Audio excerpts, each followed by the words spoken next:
Let's wait just a minute and let everyone get settled. Excuse me, Your Honor.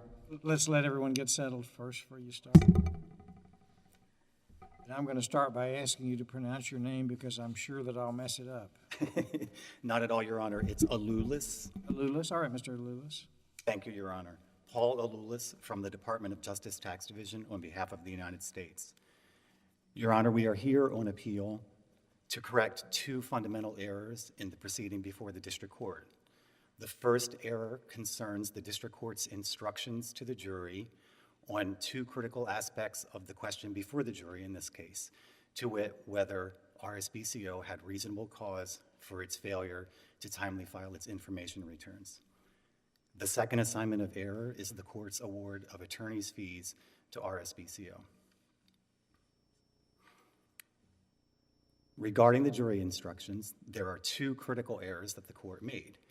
The first concerns the court's instructions regarding whether there were mitigators present in this case, and the second concerns the court's instruction whether there were events beyond the filer's control present in this case. This court should reverse and remand for a new trial if it finds that either one of the instructions was erroneous. With regard to mitigators, the court's instruction was limited solely to the following.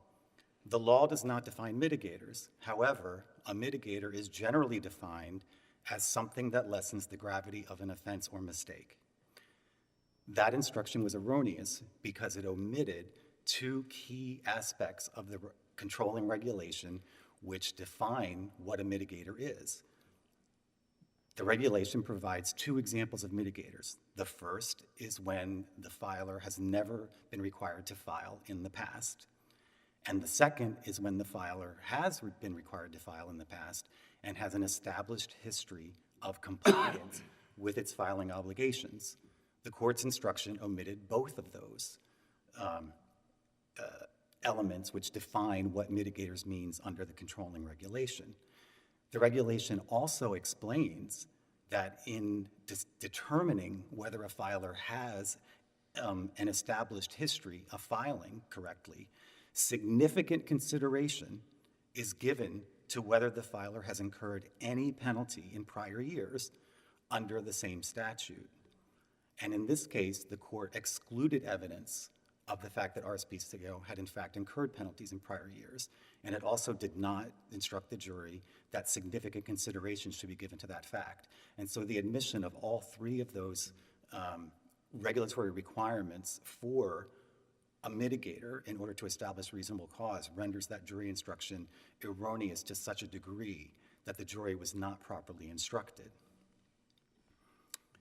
As we argued in our brief, because the statute defines mitigators with respect to these two items, the focus of the inquiry is on the filer's history of compliance, as well as other factors bearing on the filer's ability to comply. The focus should not be on other things, such as those that were argued by RSBCO at trial and here on appeal. What does the language mean, including but not limited to? I mean, that's sort of the preface before you get into the more specific provisions of that regulation. Yes. I like the tie, by the way. Thank you, Your Honor. I was going to say the same. Well, Your Honor, I would say this. Included but not limited to certainly means that there may be other circumstances that could be presented other than those two specifically listed in the statute. But any other mitigators that are presented should be akin to those that are listed in the statute. But where is the support for that? I mean, I think that's probably my sticking point in my mind is how capacious is including but not limited to? Well, Your Honor, in this case, it's not capacious. I mean, we cite two cases in our brief which address this issue specifically. The first is Post versus St. Paul Travelers Insurance from the Third Circuit in 2012, where the court determined that general expressions such as including but not limited to that precede a list of specific items should not be interpreted in their widest context, but apply only to persons or things of the same general kind or class as those specifically mentioned in the list of examples. The District of Columbia Circuit had a similar holding in the United States versus Philip Morris case. And also in the case that we cite from the Supreme Court, the Bloat case, which we cite more under the prong related to the impediments question or the events beyond the filer's control question. The court in that case, however, did also address including but not limited to language. And the court there said, if you interpret including but not limited to language so broadly as RSBCO argues here, that it renders the definition of mitigators and impediments unlimited is the language that RSBCO uses in its brief. In effect, what that does is render the specific items that are listed after included but not limited to as surplusage. And that's something that the court should definitely avoid doing in interpreting both a statute and a regulation. If the language including but not limited to truly means that the term mitigators and events beyond the filer's control are unlimited in any way, then there's no need for any description. Any description that comes following that language is irrelevant. It adds nothing to those terms. And so I think that's the reason why to the extent that someone wants to argue something else, it needs to be something akin to those factors that are listed. But now, in your response just now, or your argument just now, you sort of conflating mitigators and impediments. I mean, I read the regulations about impediments to be a little bit different than the one about mitigators. In other words, it seems that you may not want to conflate those, right? I mean, in other words, including but not limited to, and here's a couple examples of mitigating factors, doesn't necessarily get into the regulation about impediments. But am I segregating them improperly? Or? Not at all, Your Honor. They are, in fact, two separate independent requirements under the statute. So it's okay to look at them as distinct? Excuse me, Your Honor? It's okay to look at them as distinct things? Yes, they are definitely distinct. In order to establish reasonable cause under the regulation, a filer is required to show first that it acted responsibly, both before and after the events that occurred. Is the government challenging that here? I mean, the jury found... We're not challenging that on appeal, Your Honor. So we're looking at, it's an either or. If there's a mitigator, good to go. If there's an impediment, good to go. Correct. Except, Your Honor, and this is why I mentioned this at the beginning of my presentation, because of the way that the verdict form was written here. I was about to ask that. If the court finds either one of the instructions improper, then it needs to reverse, because on the verdict form, there were only two questions asked. First, did RSBCO establish that it acted responsibly? And second, was there either a mitigator or an event beyond the filer's control established? Those two things were one item in the special verdict form. The jury said yes. Correct. Yes. So we're thinking about it correctly if one of the instructions is problematic, the other one maybe it's okay. We really can't tell what the basis of the jury verdict was. That's correct, Your Honor. In that circumstance, then a reversal, a remand for a new trial is required.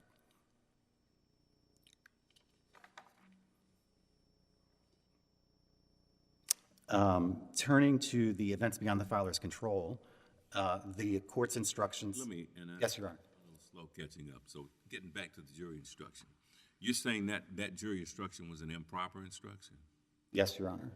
Did you submit a different one that the court refused to give? No, Your Honor. On mitigators, the government below took the position that no instruction should be given at all, because the court had excluded the only relevant evidence to the mitigator examples as listed in the regulation, meaning the filing history. The court did not allow the government to introduce evidence of the fact that in the 3 prior years, RSBCO had received penalties under the statute as well, because it found that it had the potential to confuse the issues for the jury.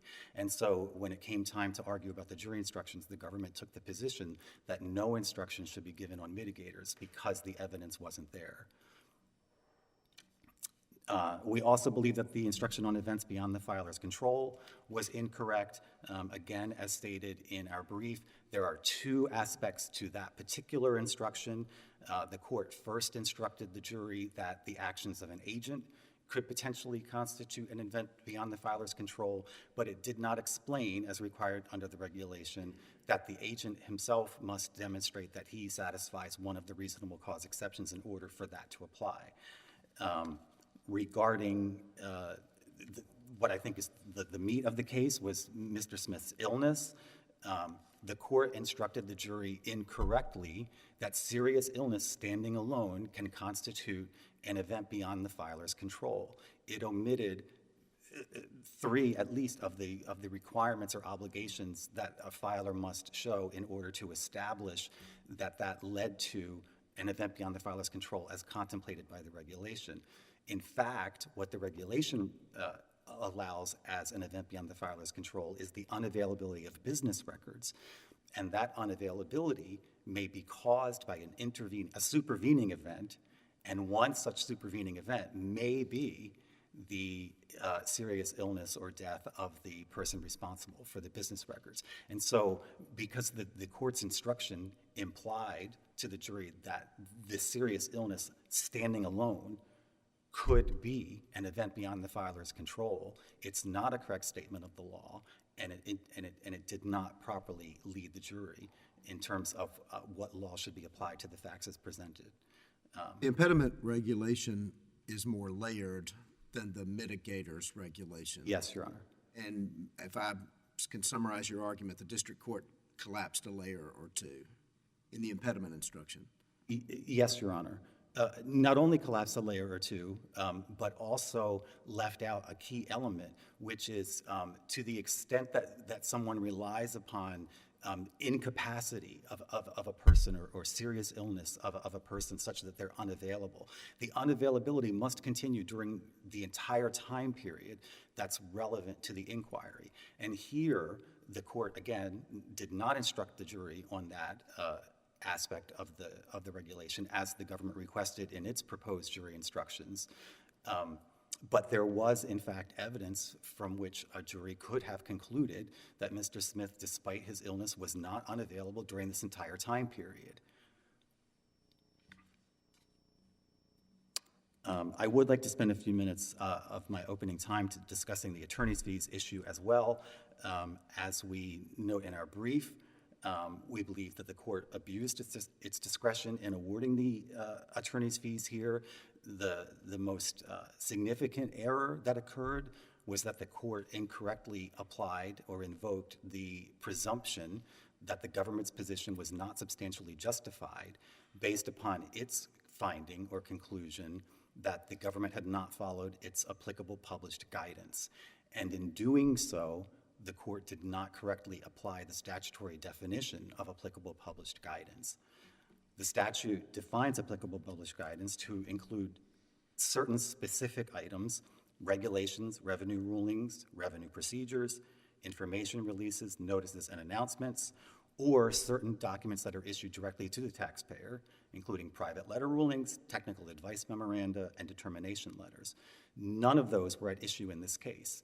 Instead, the court focused on purported violations of the Internal Revenue Manual and what is known as the Taxpayer Bill of Rights, which is a publication issued by the IRS and is also has since been codified in the Internal Revenue Code. It's sort of counterintuitive that those items are out there for the public to see, and yet they don't qualify under the definition that you just read.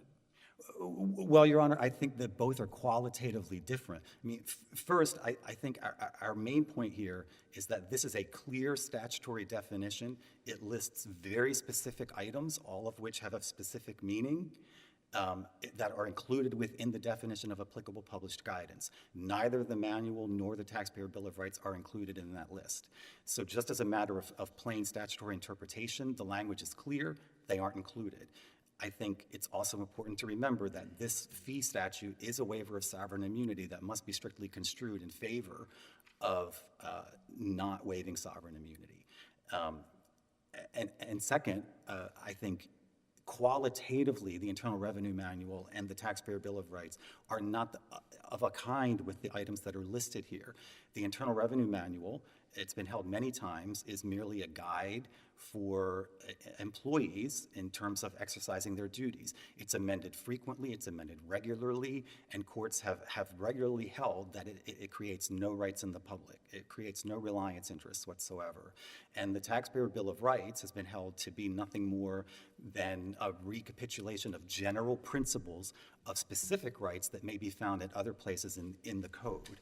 And so again, standing alone by itself, it is not of the type of guidance that that is contemplated by the statute, such that the presumption could be invoked by the court. I see that my time is about expired. Yes, thank you, Mr. Allulis, and you have saved time for rebuttal. Mr. Woodard?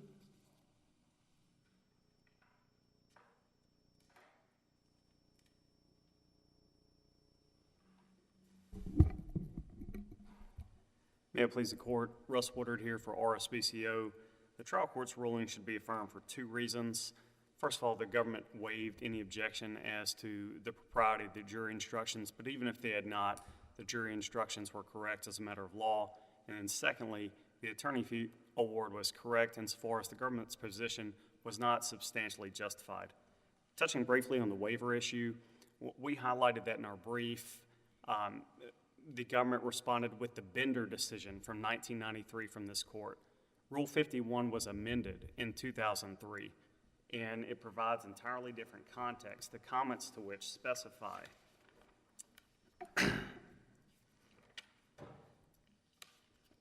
the provisions on the time to object make clear that it is timely to object promptly after learning of an instruction or action on a request when the court has not provided advance information as required by subdivision B1.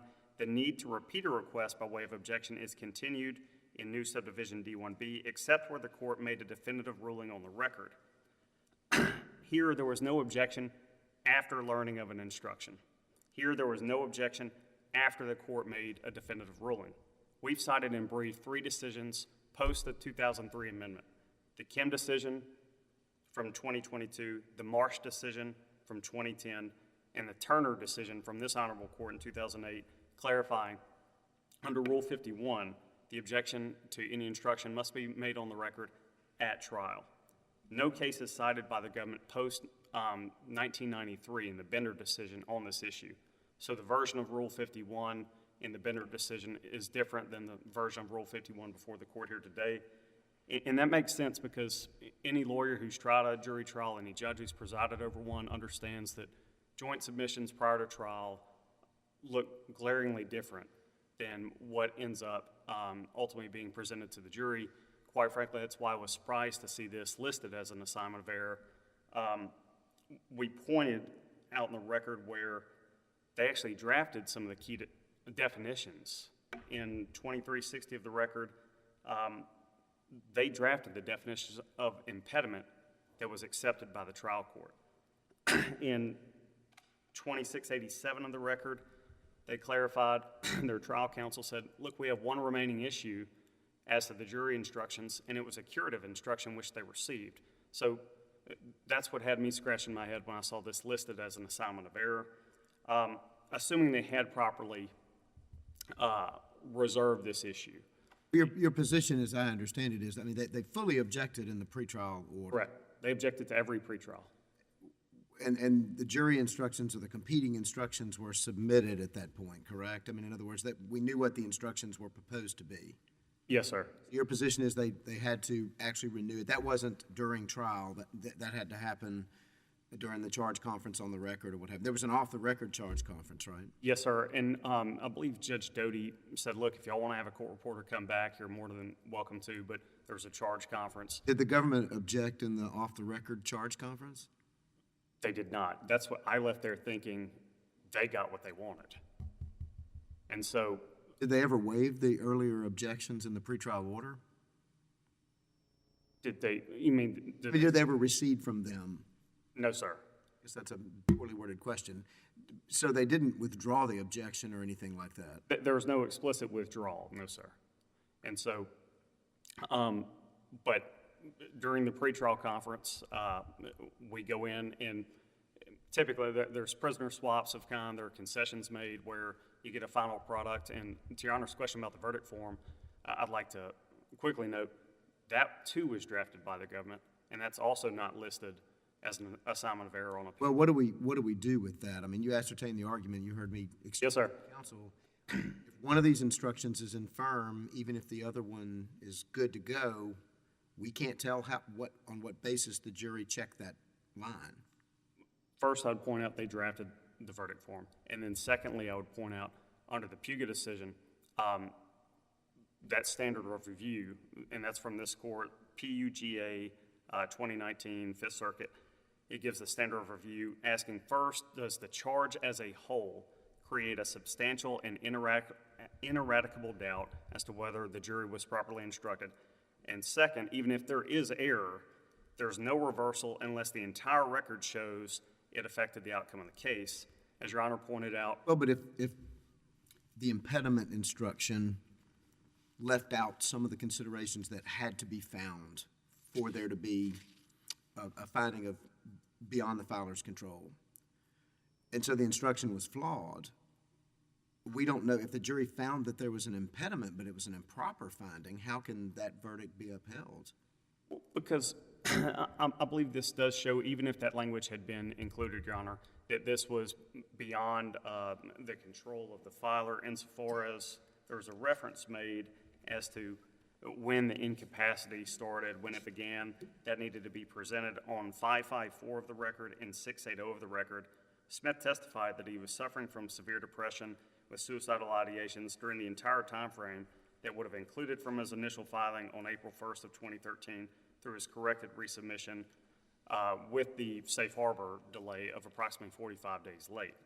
And so I'd like to take a step back to here where this is a unique case when we're talking about statutory interpretation and regulatory interpretation. The IRS issues the regulations. They are tasked with drafting these regulations in 601.101. And Judge Smith, I believe in this morning's first case on the docket, you mentioned that red flag, I believe your word was, it raises concern when there's a case cited in the appellee's brief that's not addressed in the reply. We cited, block quoted, underlined, and bolded the Marshall decision from this court in 2015, holding if tax statute terms are undefined, any doubts must be resolved against the government and in favor of the taxpayer. We addressed that in detail, and that is not even mentioned in the reply brief. And that's because the IRS chose not to define two of the key most critical terms. You've got responsible, impediments, mitigators. They're not challenging responsibility, so we have to show either or impediments and mitigators, and they have chose to leave those undefined. And the Bittner decision from the U.S. Supreme Court held when Congress includes particular language in one section of a statute but omits it from a neighbor, we normally understand that difference in language to convey a difference in meaning.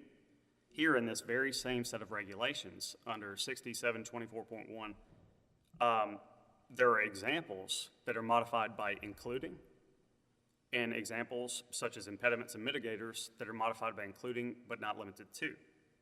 But do you agree with counsel opposite that, I'm thinking about the impediments regulation, that it's not sufficient simply to show, well, Mr. Smith was sick and therefore unavoidably absent during the time of the filing? I mean, you have to show more than that, correct? Yes, sir. I don't think, and I don't have a copy of the instructions that were ultimately given to the jury right here in front of me, but I don't think you can just say this gentleman was sick and that interfered. I think you have to go much further than that, and I think we did present that evidence at trial.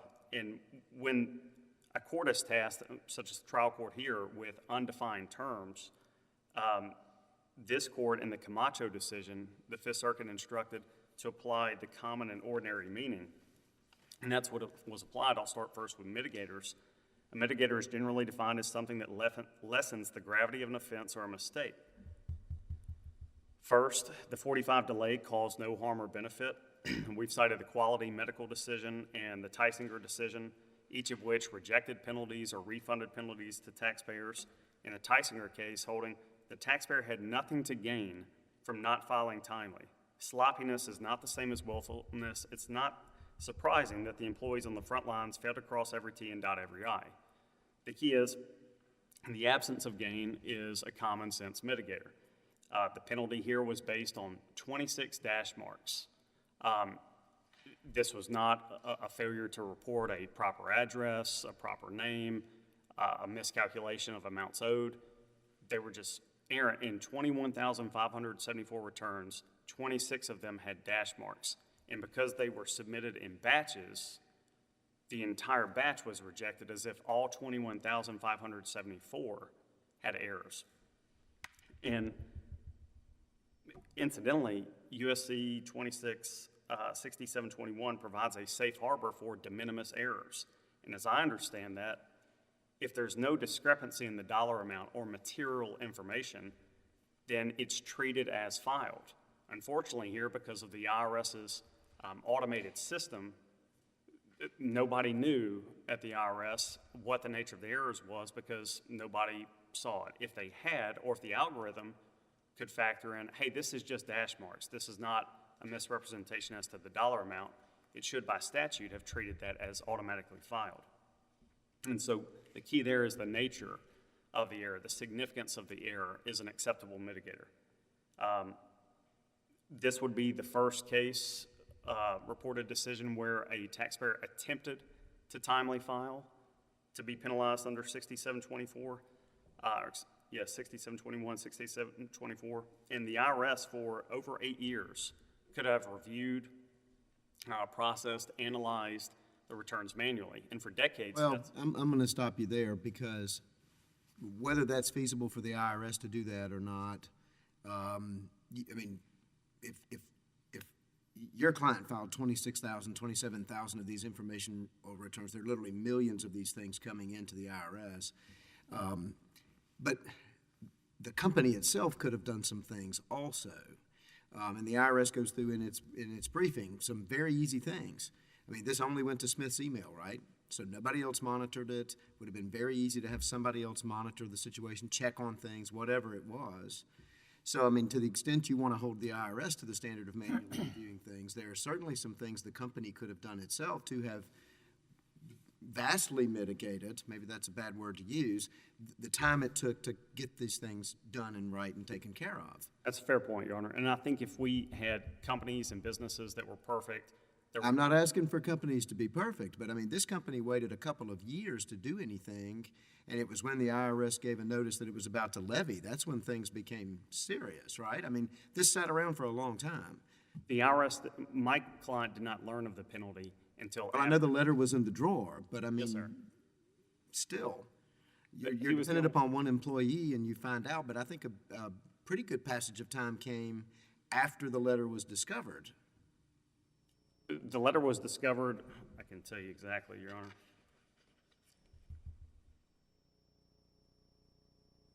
November 12th of 2014.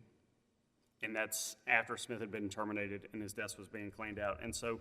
But wasn't it like 2018 before the company really made any effort to pay or file or do? No, sir. There were communications with the IRS, and my client was under the impression that this was all good. And then they get the letter in 2018. And so there was no action taken because there was nothing to be done.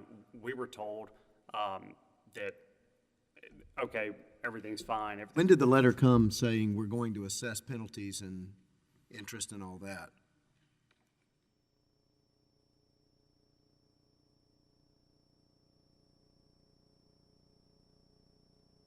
Looks like January 25th of 18, and then the initial assessment would have been October 12th of 15. So the initial assessment comes in 15. Right. And I think what came in 18 was the notice of levy. We're about to collect this. Correct. And during that period of time is what I'm saying, there were conversations, and it was, okay, that's just a misunderstanding. And so the letter in 18 was when things got very serious of, oh, goodness. Who told you it was misunderstanding when the IRS sent you the notice in 2015 they were going to assess penalties? I don't have that person's name handy, Your Honor. Where is it in the record? I don't have that record site. Is it in writing or is it testimony? I believe that's in our complaint. Okay. Well, Your Honor, I believe where I left off was, I was saying they could process the original returns, and I'm moving on from that. RSBCO fixed the problem before learning it existed. Imagine if we had left the proverbial fox in the hen house for years before, years after. This gentleman, Mr. Smith, had timely filed, correctly filed, both the year before and the year after. We presented evidence that he was highly educated, highly qualified. Had spent 13 years in the banking industry with a clean credit history, bankruptcy history, no criminal record of any kind. And both the year before and the year after this incident, he filed correctly, showing that he was capable of filing. And there were other employees, I believe Sherry Banks and the other name escapes me, who had fire system access, but they did not receive the reminder emails. The only one who did was Mr. Smith.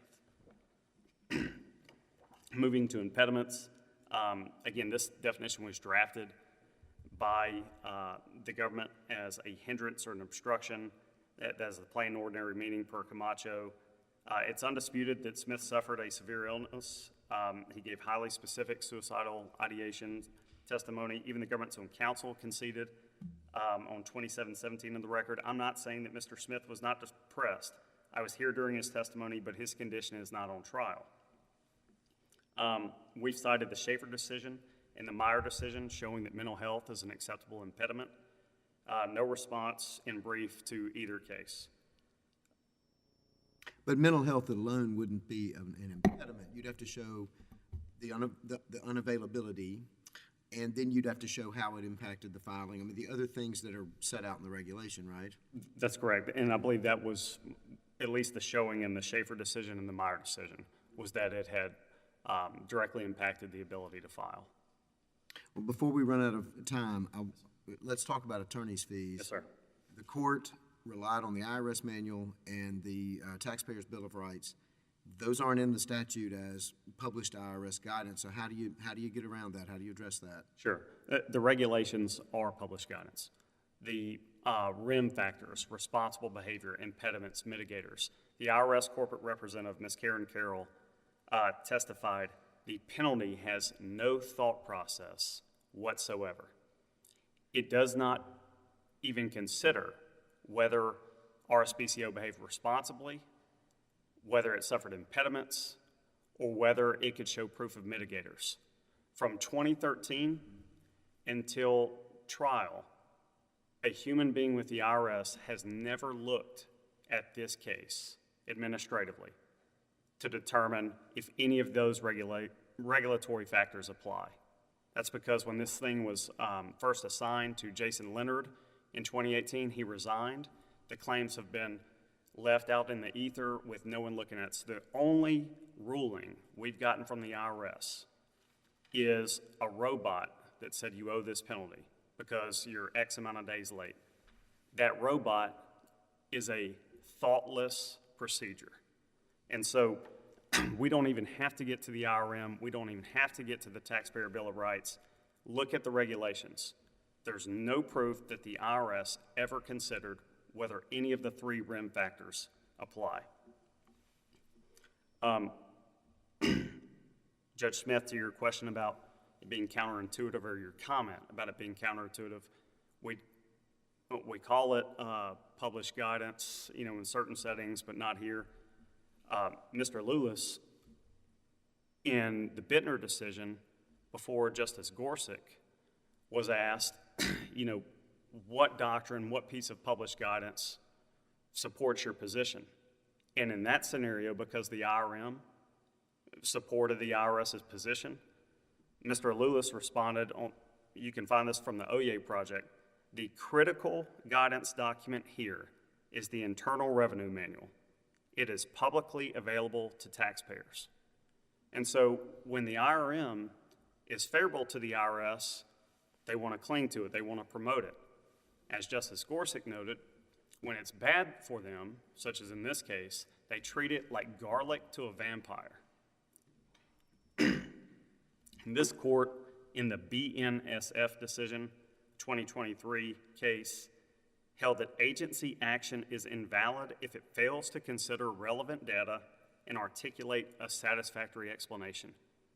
We have still never gotten an explanation beyond the robotically generated letter saying you were 45 days late in your resubmission as to why we were penalized. We've not been told what information was considered, what analysis was considered. It's because there has been no analysis. There's been no consideration whatsoever. And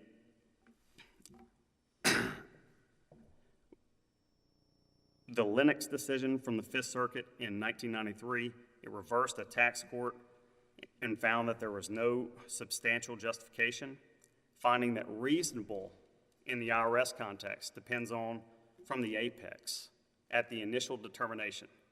Here, from the initial determination to present date, there's been no analysis. It's been a machine that does not even factor the mandatory regulations. I see my time has expired. If your honors have no further questions, I'll return to my table. All right, thank you, Mr. Woodard. Thank you. Mr. Allulis for rebuttal. So why don't you respond first to, you were just quoted by opposing counsel. So. Well, Your Honor, I actually think that he intended to refer to my colleague, Mr. Guarnieri, who represented the United States before the Supreme Court in the Bittner matter. He was referring to a colloquy between Mr. Guarnieri and Justice Gorsuch in that case. It is true that I was counsel on that case before this court, and I assisted Mr. Guarnieri in his representation. Okay, well, what about what was said then by your? Well, first of all, Your Honor, we addressed this issue in our brief. When Justice Gorsuch referred to like garlic to a vampire, he was not referring to the Internal Revenue Manual. He was referring to the doctrines of Chevron and Skidmore deference, and commenting on the fact that the government had not asserted any kind of Chevron or Skidmore deference in that case. And Mr. Guarnieri explained to Justice Gorsuch why we had not done that there. There was some mention of the Internal Revenue Manual in that case. Bittner is a wholly different context than the case presented here. It's not a tax case. It's not under Title 26. It's under Title 31. It was a case regarding penalties for failure to report foreign bank accounts under the Bank Secrecy Act. There was no reasonable cause issue at issue there. But is it published guidance or not? Your Honor, it is not applicable published guidance within the definition of Section 7430 for purposes of determining whether attorney's fees can be assessed against the United States. Was the representation before the Supreme Court that it was published guidance? Well, certainly it is published, and that is a correct statement. It is available for the public to see, and it is guidance for internal IRS employees to follow.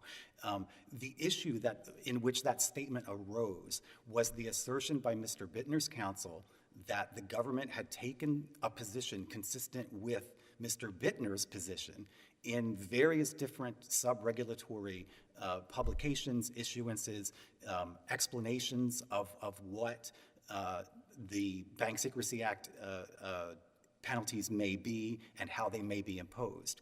And Mr. Guarnieri's only response, invoking the Internal Revenue Manual, was only meant to say to the court, Your Honors, to the extent that all of these other materials are being invoked, we want the court to understand that in terms of guiding imposition of these penalties, which is actually a discretionary thing, unlike in this case where they're mandatory, they're automatic, the critical guidance which guides the Internal Revenue employees that are issuing those penalties is the Internal Revenue Manual, and there the IRS took a consistent position throughout the entire existence of the Bank Secrecy Act that the penalties should be assessed on the basis on which we had asserted in that case.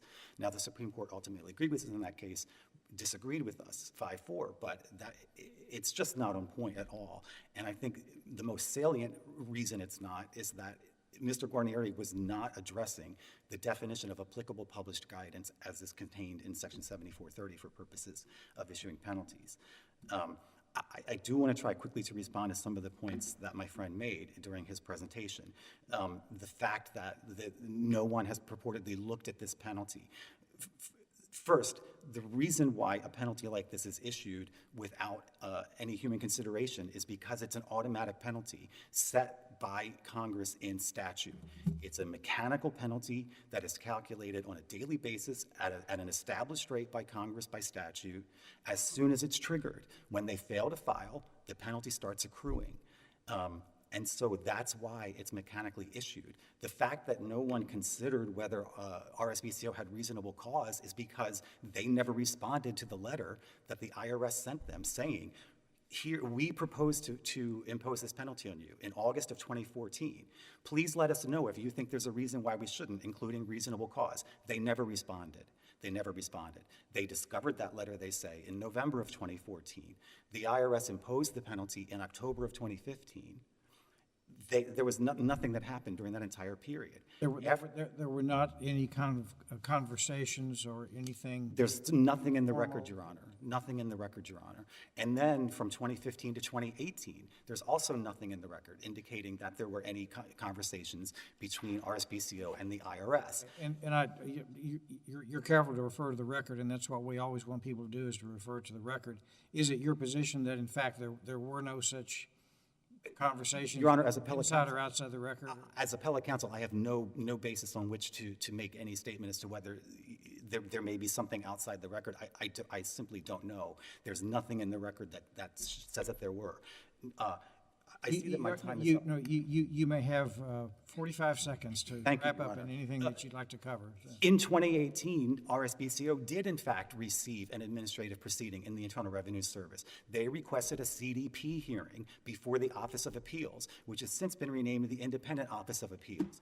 The Office of Appeals considered RSBCO's request for reasonable cause relief. They submitted a very detailed, lengthy explanation as to why they thought they were entitled to reasonable cause relief in this case. The Office of Appeals considered that, offered them, in fact, a small concession on the amount of the penalties, which RSBCO rejected, and so the Office of Appeals issued a determination letter to RSBCO denying their request for relief.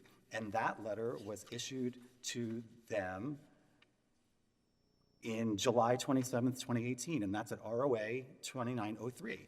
So it's simply not the case that there was no consideration by the IRS before this came to trial. There was.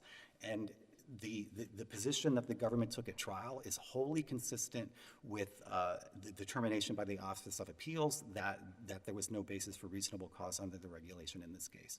Thank you. All right, thank you, Mr. Allulis. Your case and all of today's cases are under submission, and the court is